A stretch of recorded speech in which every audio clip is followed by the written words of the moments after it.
Hello, what's up guys? For this video, mayroon akong ituturo sa inyo na tips kung paano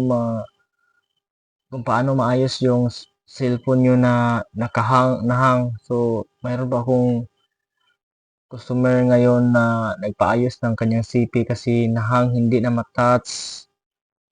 Kaya suriin natin yung cellphone niya at tingnan natin kung ano ang sira kasi kadalasan kapag maghahang, marami kang download na application, mayroong virus, at saka yung LCD, yun yung tatlong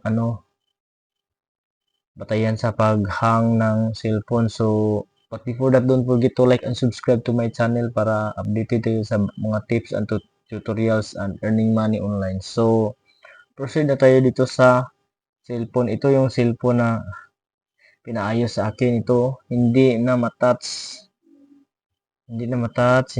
naghang talaga siya, naghang. Kaya ayusin natin ito. So ang unang ginawa ko, ano, na-remove ko yung casing niya kasi yung casing niya matigas. Baka naipit yung LCD. Samsung pala itong cellphone niya. Samsung. So hanapan natin kung mayroong sira yung LCD niya. Tapos hindi siya matouch, hindi siya ma-off. Mahirap ma-off. Kaya ang ginawa ko ay ni-remove ko yung niya, SIM niya. Ni-remove ko yung SIM niya para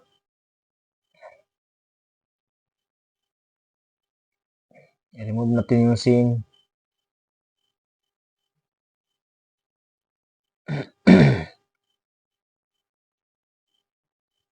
Ito kasi dito tayo susubukan natin itong technique na to para remove natin ang SIM para pwede ba siyang ma-off kasi hindi siya ma-touch, naghang talaga siya. So yung pin ko is short lang kasi pang iPhone yung pin ko, tapos Android yung malalim yung lagayan ng SIM. So hindi talaga siya ma-off. Subukan natin. Long press lang yung off, down, and power off, din down volume. Volume down. So, subukan natin. Okay, nag-off siya. Tapos, ito yung logo niya. Hindi ma-off. Hindi ma-on. Hindi siya balik. So, yan yung ginawa ko guys.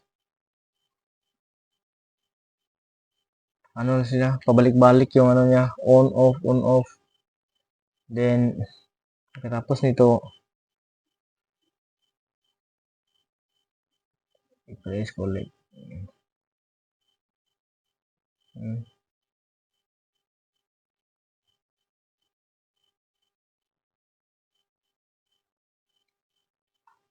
Sinubukan kong ulit i-turn off pero hindi, pabalik-balik lang. So binalik ko yung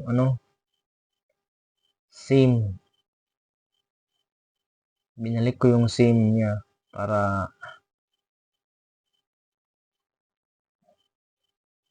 malaman natin kung pwede na ba siyang i-restart, i-reboot, i-restart. Hindi natin i-reset ito kasi mayroon siyang mga mahalagang files. Kaya ang ginawa ko, binalik yung SIM. Binalik ko yung SIM tapos dito ko na i-reboot, i-restart.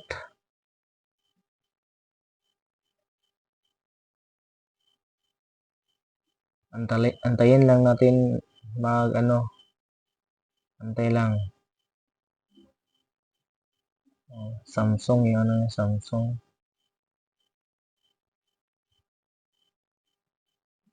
Okay. Ito na po siya, guys. nakita na po natin.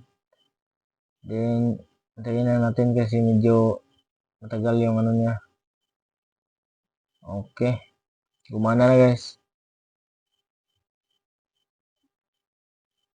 Gumana na, medyo ano pa. Subukan natin nung ano.